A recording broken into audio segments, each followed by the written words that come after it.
Welcome to another Let's Cricut tutorial. In this tutorial, we're going to go over the keypad features. Okay, so I have loaded my cartridge in my machine and put my keypad overlay on, and then I turned my machine and loaded my mat. So next we're going to go over the keypad.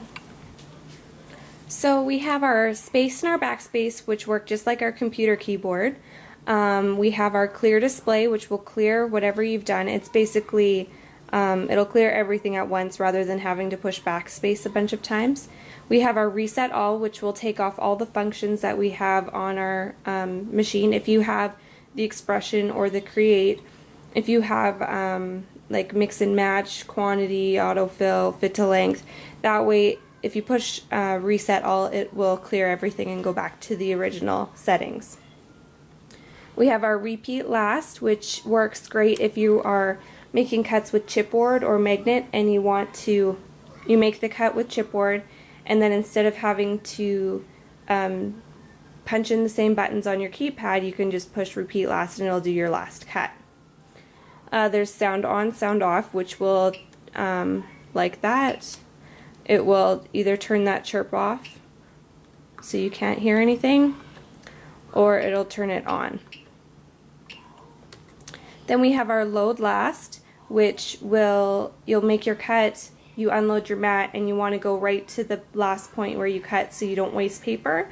You can push load last and it'll go right back to the end of the last cut that you made, so you can continue on using that piece of paper. Then we have set paper size, which we'll go over. We have our load paper and our unload paper. On this side we have our 6 creative features. We have our paper saver and real dial size, which we'll go over. And we have our shift and shift lock. Okay, so the first one we're going to go over is paper saver. So I'm going to show you what that does. I'm going to actually switch out to a font cartridge because it does a little bit of a better picture when I use a font cartridge. I've loaded in Cricut Classic font and I've loaded my mat back in. So I'm going to type cat using uppercase and lowercase letters.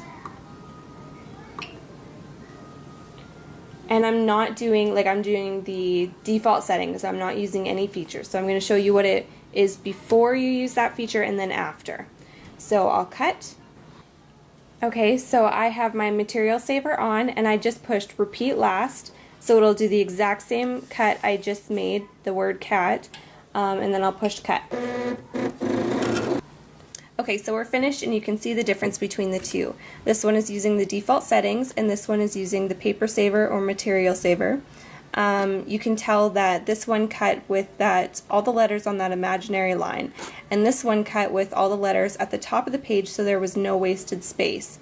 So you could get as close as you wanted to make cuts in your 12 by 12 sheet or whatever paper you have in your machine, whereas this one wastes paper around it. And we're going to do the real dial size. So I'm going to do a cut without that real dial size on, and then I'm going to do it with the real dial size on so you can tell.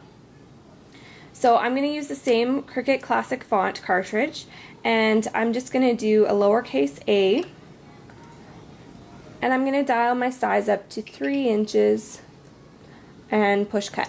Okay, now I'm going to push repeat last, so it'll do that same a, but this time I'm going to put the real dial size on. And I have my size set to 3 inches and I'm going to push cut.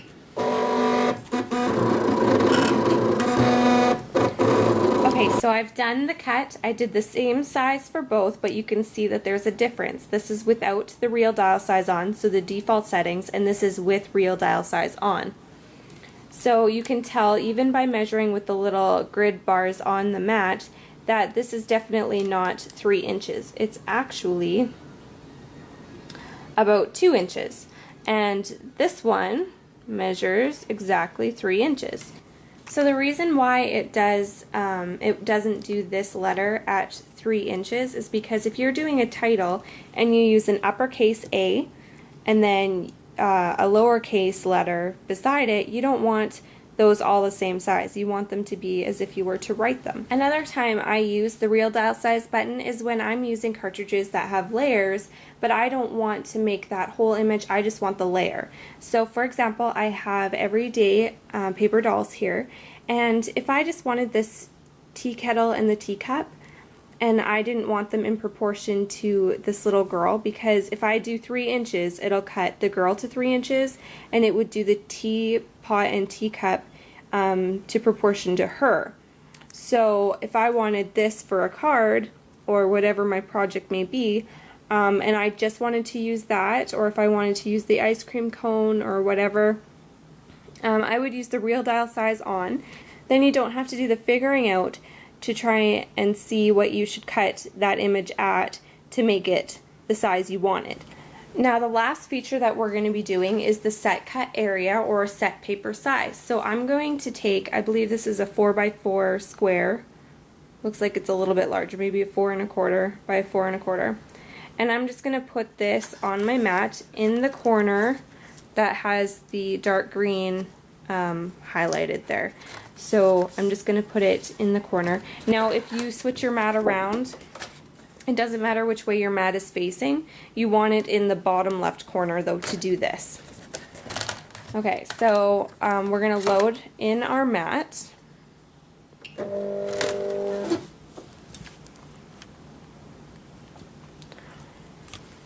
So now I'm going to use my navigation arrows, and I'm going to move my arrows down to the top corner of this piece of paper. Now, a trick I like to use is in the screen it actually shows you the measurements, so I'll count how many blank squares there are this way. So there's 1, 2, 3, 4, 5, 6, 7 and 3/4. So when I move my blade to the right or to the left, I'll have it at 7 and 3/4.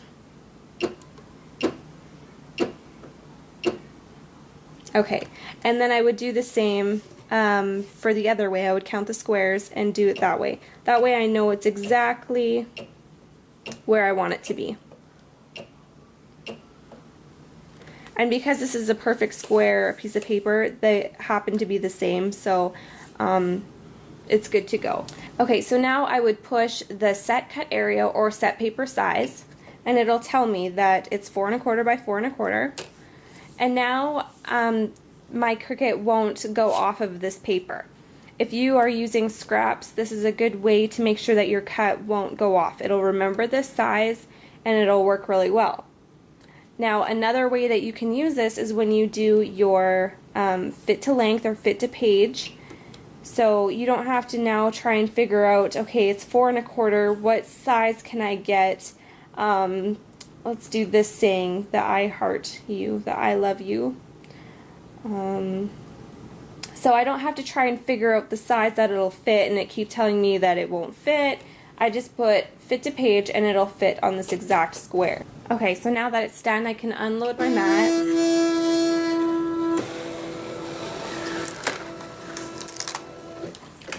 And then I have my image that I wanted, the largest I could get it on that scrap piece of paper. So there you go.